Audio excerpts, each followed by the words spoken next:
بسم اللہ الرحمن الرحیم۔ عائشہ اسلامک ہسٹری کی پیاری بہنوں اور بھائیوں، السلام علیکم۔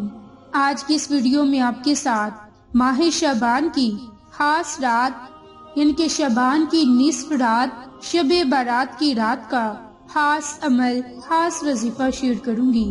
شب برات یعنی کہ شعبان کی 14ویں رات، اس شب کو ابتدائے اسلام سے عبادت کے لیے منایا جا رہا ہے اور اسے شب برات کہا جاتا ہے۔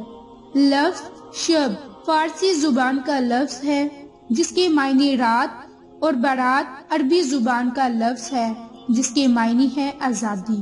اس رات کو شب برات اس لیے کہا جاتا ہے کیونکہ اس رات میں اللہ تعالیٰ بنو کلب کی بکریوں کے بالوں کے برابر لوگوں کو جہنم سے نجات دیتا ہے۔ سرکار مدینہ حضرت محمد مصطفیٰ صلی اللہ علیہ وآلہ وسلم کے معمولات امی المومنین حضرت عائشہ صدیقہ رضی اللہ عنہا فرماتی ہیں کہ میں نے حضور نبی کریم صلی اللہ علیہ وآلہ وسلم کو شعبان المعظم سے زیادہ کسی مہینے میں روزے رکھتے نہیں دیکھا۔ باحوالہ ترمذی۔ آپ رضی اللہ عنہا مزید فرماتی ہیں کہ ایک رات حضور نبی کریم صلی اللہ علیہ وآلہ وسلم کو میں نے نہ پایا۔ میں آپ صلی اللہ علیہ وآلہ وسلم کی تلاش میں نکلی تو آپ مجھے جنت البقیع میں مل گئی۔ نبی پاک صلی اللہ علیہ وآلہ وسلم نے فرمایا کہ بے شک اللہ سبحانہ تعالی شعبان کی 15ویں رات آسمانی دنیا پر تجلی فرماتا ہے، پس قبیلہ بنی کلب کی بکریوں کے بالوں سے بھی زیادہ لوگوں کو بخش دیتا ہے۔ باحوالہ ترمذی۔ تو میری بہنوں اور بھائیوں، یہ رات عبادت الہی میں بسر کرنے کی رات ہے، بارگاہ الہی میں اپنے لیے توبہ استغفار کرنے کی رات ہے، اپنے عزیز و قریب کے لیے توبہ استغفار کرنے کی رات ہے۔ حضرت عائشہ صدیقہ رضی اللہ عنہا فرماتی ہیں، حضرت محمد مصطفیٰ صلی اللہ علیہ وآلہ وسلم کا ارشاد ہے کہ جب شعبان کی 15ویں شب آتی ہے تو اللہ تعالیٰ کی طرف سے اعلان ہوتا ہے کہ ہے کوئی مغفرت کا طلبگار کہ اس کے گناہ بخش دوں، ہے کوئی مجھ سے مانگنے والا کہ میں اسے عطا کروں۔ اس وقت اللہ تعالیٰ سے جو مانگا جائے گا وہ ملتا ہے، وہ سب کی دعا کو قبول فرماتا ہے سوائے بدکار عورت اور مشرک کے۔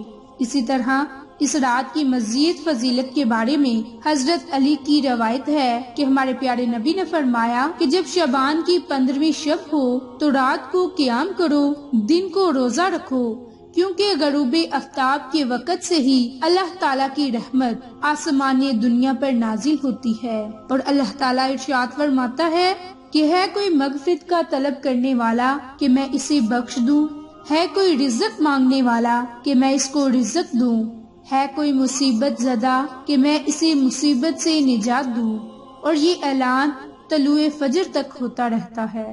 میری بہنوں اور بھائیوں، شب برات میں حضور نبی کریم صلی اللہ علیہ وآلہ وسلم نے خود بھی شب بیداری کی اور دوسروں کو بھی شب بیداری کی تلقین فرمائی۔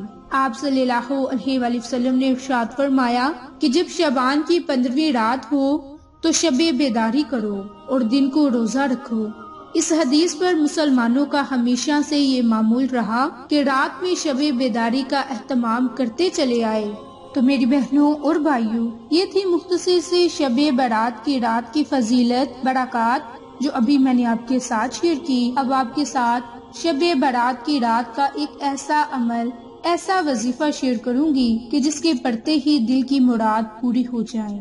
میری بہنوں، ماہ رمضان کے علاوہ ماہ شعبان کے روزوں کی فضیلت اس بات کی گواہی دیتی ہے کہ شعبان کا مہینہ عبادت اور نجات کا مہینہ ہے۔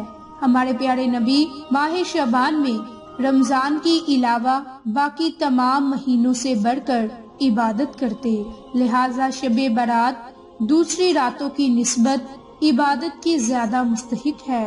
شب برات ایسی مبارک رات ہے کہ جب اللہ رب العزت آسمانی دنیا پر جلوہ افروز ہوتے ہیں، اور اس رات زندگی اور موت اور نجات اور مغفرت کے فیصلے ہوتے ہیں۔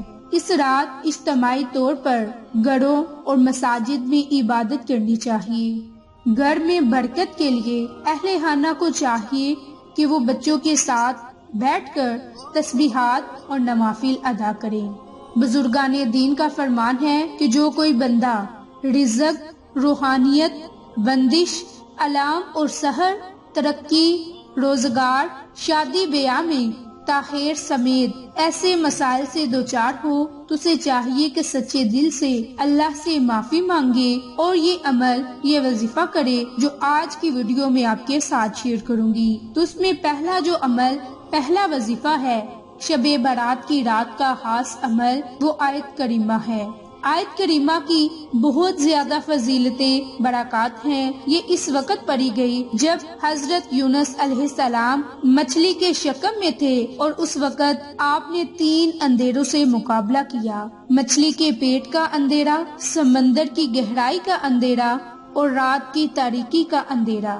تو اس تاریکی سے نکلنے کے لیے حضرت یونس علیہ السلام نے رات کے وقت کثرت کے ساتھ آیت کریمہ پڑھنا شروع کر دیا، یعنی کہ لا الہ الا انت سبحانک انی کنت من الظالمین۔ یہ پہلا کام ہے جو آپ نے شب برات کی رات میں کرنا ہے۔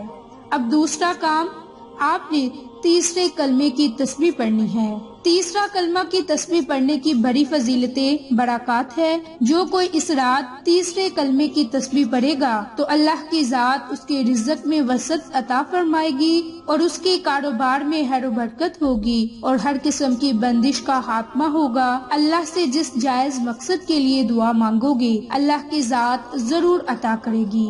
تیسرا عمل، تیسرا وظیفہ قرآنی سورت فاتحہ کو پڑھنا ہے۔ سورت فاتحہ سارے قرآن کا خلاصہ ہے اور سارا قرآن پہلی کتابوں کا نچوڑ ہے، اور قرآن کا خلاصہ سورت فاتحہ اور سورت فاتحہ کا خلاصہ بسم اللہ الرحمن الرحیم ہے، اور جو کچھ بسم اللہ الرحمن الرحیم میں ہے وہ سب بسم اللہ کی بے میں ہے۔ تو چوتھا عمل، چوتھا وظیفہ، تو تیسرا عمل بالخصوص آپ نے بیماریوں سے محفوظ رہنے کے لیے کرنا ہے تاکہ اللہ کی ذات آپ کو پورا سال بیماریوں سے، تنگ دستیوں سے محفوظ رکھے۔ چوتھا عمل، چوتھا وظیفہ، سورت ملک کی 1 مرتبہ تلاوت کرنی ہے۔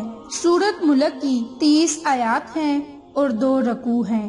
جو کوئی سورت ملک کو 1 مرتبہ پڑھے گا تو اللہ کی ذات اس کی تمام تنگ دستیوں کو ختم فرما دے گا، بالخصوص رزق کی تنگ دستیوں کو ختم فرما دے گا۔ شب برات کی رات کا 5واں عمل، 5واں قرآنی وظیفہ، سورت یاسین کی کم از کم 1 مرتبہ تلاوت کرنا۔